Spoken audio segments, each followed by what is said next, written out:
બોલો મુલેશ્વર મહાદેવ की जय।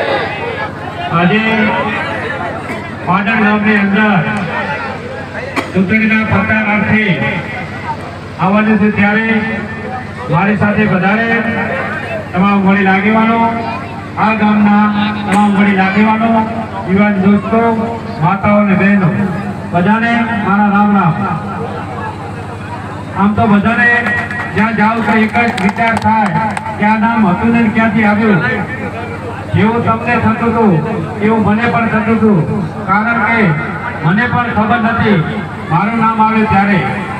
આ વિધાનસભાની અંદર જ્યારે ભારતીય જનતા પાર્ટી મારા જેવા નાના કાર્યકર્તાને પણ ઊંઘમાંથી જગાડી અને આ વિસ્તારનું સેવાનું કામ કરવા માટે મને આ વિસ્તારમાં મોકલ્યો છે।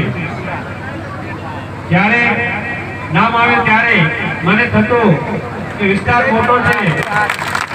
આ વિધાનસભા બનાસકાંઠામાં મોટામાં મોટી વિધાનસભા 3,02,000 મતો અને સમય મારી પાસે ઓછો હતો, એકદમ કોઈ તૈયારી નથી, કોઈ ખબર પણ નથી કે મારે આ વિધાનસભાની અંદર સેવા કરવા માટે 18 આલમની સેવા માટે મારે આ પધારવું પડશે, આવવું પડશે। માટે શરૂઆત કરી, જ્યાં કિસ્મત કામ કરતા હોય અને